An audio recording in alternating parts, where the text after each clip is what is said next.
there is a certain level of cash, even though we know that it's losing all of its purchasing power, that's still the most recognizable. And what I like about goldbacks, I think they would certainly be classified as a collectible because of that huge premium that's in there. But the premium does not bother me because gold and silver are both severely undervalued. So the functionality of this falls into a similar category as the functionality of the cash. So this is number one. And even in redeemable crypto gold like Flint or Kinesis, because those two you can redeem, that would also fall in this area. So it's not a whole portion of the portfolio. I don't stack them, but for a portion of your cash position, I think they make a whole lot of sense because they are still embedded with this happens to be a $1, a thousandth of an ounce. And I can't get that thousandth of an ounce, in many other ways than this. The strategy is built on layers so that no matter where you are in this trend cycle, you are always prepared. And that first layer is about sustaining your current standard of living as much as possible, because everybody's going to be impacted by the currency regime shift that we are already walking through. This is not something in the future. This is something for today. And so for me, silver is primarily my barterable position. And to your point, Tiger, all different sizes.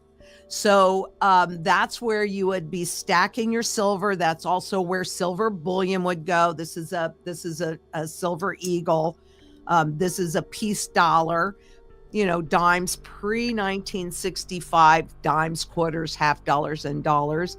And I usually like to tell people at this point, because they did do something reasonably logical, the pre 1965, these are all 90% silver, but a dime is roughly, it's just easier to think of it this way.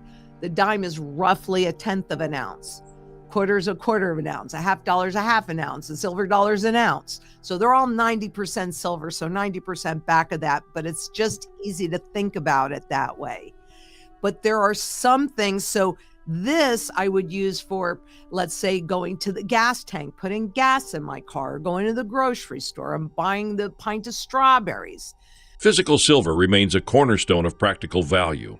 Coins like pre-1965 dimes, quarters, half dollars, and silver dollars are composed of 90% silver, translating conveniently into recognizable weights from a tenth of an ounce to a full ounce. These are ideal for daily needs, fuel, groceries, small purchases. Carrying fractional silver ensures that even in everyday transactions, you maintain real purchasing power. It's both pragmatic and symbolic, a link to reliable value in a world leaning toward abstract digital currencies and unstable fiat money. Then you have, to your point also, Stacker, the foreign gold coins and the pre-33 just raw gold coins. This happens to be a French rooster, right?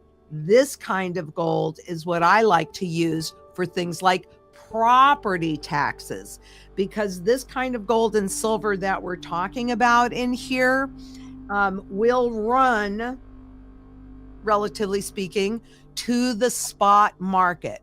So it's just about the weight of the gold. But that's also where cash comes in, because the strategy, the first thing we do when we're developing a strategy for somebody is define the goals. What is it that you are trying to accomplish? And what you can accomplish with the strategy is you can sustain your current standard of living. You can protect whatever fiat money wealth, so stocks, bonds, ETFs, all that garbage, cryptos, right, would go in there. You can sustain whatever fiat money wealth you've managed to accumulate. You can also then position for growth beyond that, and that's what I like to use my collectibles for. But I know, as you know, Frosty, there are all different levels of collectibles. So depending upon what you're going to be converting that into in the future, whether it's a stock or it's a dividend. So it could be a dividend paying stock, or it could be income producing real estate or rights, etc. Would depend on the different quality levels, all the same gold content weight, but it's that rarity and that blemish level that I'm referring to in those levels of coins. Beyond daily necessities lies the realm of gold, particularly foreign and pre-1933 raw gold coins. Their intrinsic weight and metal content, like that of a French rooster, makes them reliable for larger obligations, such as property taxes. These coins' value correlates with current spot prices, offering easy recognition and liquidity. Cash still plays a role, but physical gold delivers stability. Whether held directly or accessed via redeemable systems like certain crypto gold platforms, it underpins stability, enhances flexibility, and hedges against fluctuating monetary policies and digital control. And then up to the level of legacy, which is not important to some people. To me, it's very important because I would like to create a legacy for my family. And so there would be a group of coins that would be ultra rare, not in the millions of dollars, but still very rare, that I would hope that they pass down from generation to generation. So it lasts, and my family, my great-grandchildren, my great-great-grandchildren will also have the capacity to dream and the ability to have those dreams come true, because the new system that they're putting in place is a full surveillance system. And like the World Economic Forum says, by 2030, you will own nothing because of the psychology of AI and the fear of missing out and the nudging and the tokenization and what the system, corporations, governments have in mind to put us under full surveillance and control, really our every move. This enables you to not fall into that trap, along with local community, to create surety in those things you need to live a reasonable standard of living: food, water, energy, security, barterability, wealth preservation, community, which has arguably become the single most important part of the mantra, as well as shelter. And I do put medications under the food category because, frankly, food is the most important medicine that we put in our bodies. And so we have to take our power back, and there are ways to do that. Collectibles, coins with rarity, historical significance, or aesthetic imperfections, represent more than metal content. They offer potential capital appreciation and growth when liquidity and narrative align. From value-tiered patterns, standard bullion through collectible grades to ultra-rare legacy pieces, these assets bridge preservation and wealth creation. Legacy-level coins, while not necessarily multi-million-dollar items, carry heritage. Passed down, they empower future generations, granting not just monetary wealth, but the ability to dream and sustain across centuries. Go back to my favorite question: how many times can you be lied to when you do not know the truth? Well, and that takes us to another point of what's going on right now. But if you don't understand what's happening, how in the world can you make an educated choice that puts your best interest first? It's impossible. You can't. There is a certain level of cash, even though we know that it's losing all of its purchasing power, that's still the most recognizable. And what I like about goldbacks, I think they would certainly be classified as a collectible because of that huge premium that's in there. But the premium does not bother me because gold and silver are both severely undervalued. So the functionality of this falls into a similar category as the functionality of the cash. So this is number one. And even in redeemable crypto gold like Glint or Kinesis, because those two you can redeem, that would also fall in this area. So it's not a whole portion of the portfolio. I don't stack them, but for a portion of your cash position, I think they make a whole lot of sense because they are still embedded with this happens to be a $1, a thousandth of an ounce. And I can't get that thousandth of an ounce, in many other ways than this. Global surveillance and tokenization trends threaten privacy and autonomy. Narratives like "you'll own nothing and be happy" stem from a 2016 essay by Ida Auken, which was intended to spark discussion, not policy. Nonetheless, the risk remains. Centralized systems may push us toward dependency. Physical assets, precious metals, barterable goods, community networks offer a buffer. They provide essentials: food, water, energy, trade viability, and secure shelter. Rooted in tangible value and human connection, such local resilience stands in contrast to digitized, surveilled dependency. True. People don't understand gold backs. Do you think that most people understand the value of gold and silver? No, Not even close. Right. We've started a program at Zang Enterprises, and I'll send it when we're having some cards printed right now, but I lift weights every Thursday, and the guy that runs the gym, my trainer there, and I've been going to him for years, is an ex-attorney turned gym rat.